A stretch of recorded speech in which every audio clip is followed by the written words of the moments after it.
ऐसे में सवाल उठ रहा है कि क्या यूक्रेन विवाद में अमेरिका फंस गया है।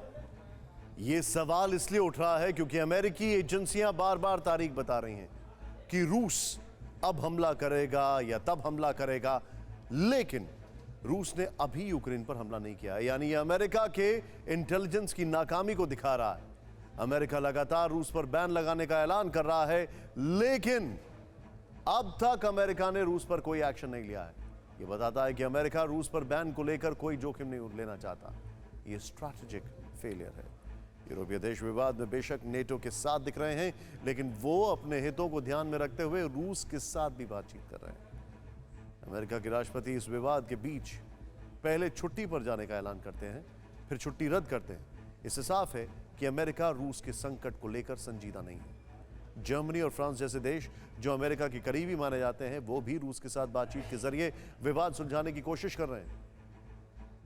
वहीं वो छोटे देश अमेरिका के साथ दिख रहे हैं जिनकी ताकत यूरोप में बहुत ज्यादा नहीं है। इससे साफ है कि विवाद में रूस का पलड़ा भारी है।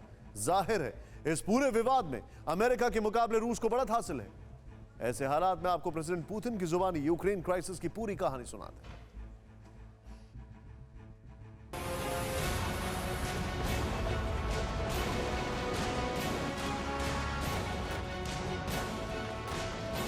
बार बार युद्ध की तारीख तय हो रही है, फिर बदल रही है। युद्ध का वक्त भी मुकर्रर हो रहा है, फिर बदल रहा है। लेकिन हालात हैं कि हर दिन बिगड़ रहे हैं। किसी भी वक्त रूस और यूक्रेन के बीच जारी तनाव विध्वंसक बारूदी युद्ध में तब्दील हो सकता है। यूक्रेन के डोनबास रीजन में तो बेहिसाब गोला बारूद बरसने भी लगा है। पूरा इलाका धमाके की आवाज से थर्रा रहा है। इस विस्फोटक की स्थिति में सवाल आपके जहन में भी उठ रहा होगा कि आखिर जंगी जुनून के लिए जिम्मेदार कौन है? पुतिन की ब्रिगेड या फिर यूक्रेन की सेना या फिर अमेरिका? यूक्रेन क्राइसिस की कहानी आखिरकार है क्या? प्रेसिडेंट पुतिन ने खुद इस क्राइसिस की पूरी इनसाइड स्टोरी पहली बार बताई है।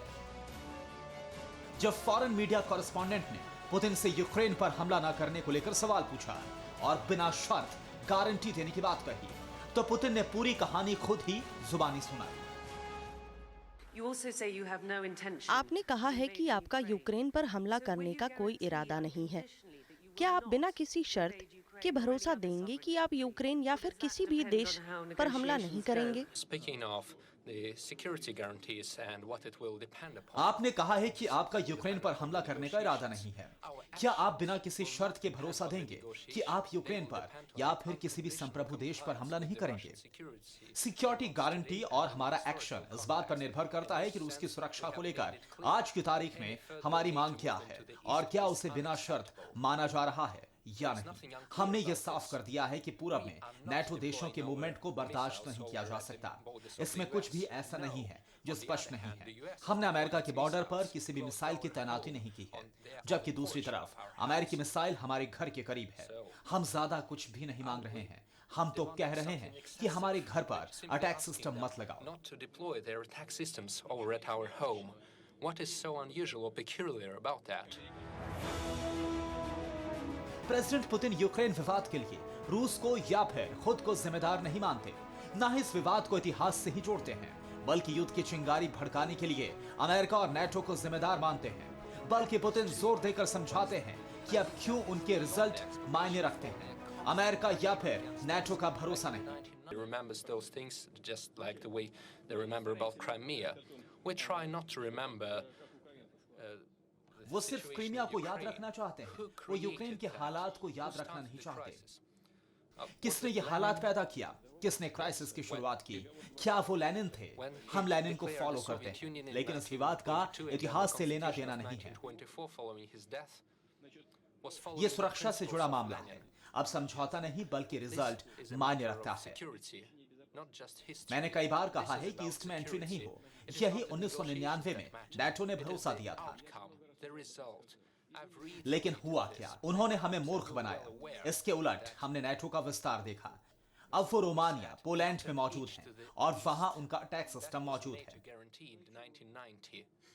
So what became of that? They fooled us. We've seen 5 waves of NATO expansion. Now they are in Romania and in Poland. and they're deploying the relevant attack systems over there. अब सवाल यह है कि क्या Ukraine संकट को लेकर Putin की कहानी हवा हवाई है या फिर वाकई हकीकत। पुतिन अपनी कहानी को साबित करने के लिए मौजूदा हालात पर प्रमाण भी दे रहे हैं और उदाहरण के साथ यह आशंका जता रहे हैं कि जिस तरह पहले अमेरिका और नेटो ने मिलकर रूस को बांटा, वैसे ही साजिश पश्चिमी देश फिर रच रहे हैं। ये क्या है कि आपको लगता है कि पश्चिमी देश रूस को या फिर आपको समझ नहीं पा रहे हैं? You say we will have equal guarantees for everyone on the number of international ये agreements. क्या है कि आपको लगता है कि पश्चिमी देश रूस को या फिर आपको समझ नहीं पा रहे हैं? आपने कहा कि आप अपना विस्तार नहीं करेंगे, जबकि आपने किया। कई इंटरनेशनल समझौते के आधार पर आपने कहा कि सबको बराबर का अधिकार है, लेकिन हमने देखा कोई बराबर की बात नहीं हुई। आप इसे ऐसा समझिए, 1980 के दशक में अमेरिका के राष्ट्रपति वुड्रो विल्सन ने कहा था कि पूरी दुनिया तब सुरक्षित होगी अगर यूएसएसआर के देश यूरोप में शामिल हो जाएं, और 1991 में यूएसएसआर बढ़ गया, हम 12 हिस्से में बट गए। In the European part of Russia.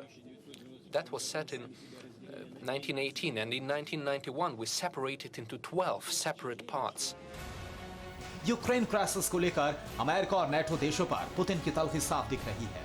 ऐसे में एक बात तय है कि अगर यूक्रेन पर अटैक हुआ तो ये जंग सिर्फ दो मुल्कों के बीच नहीं, बल्कि दुनिया के कई ताकतवर मुल्कों को अपनी चपेट में लेगी और अपने अपने विनाशक हथियारों के साथ कई सुपर पावर नेशन बारूदी भवंडर लाने के वॉर जोन में उतर जाएंगे।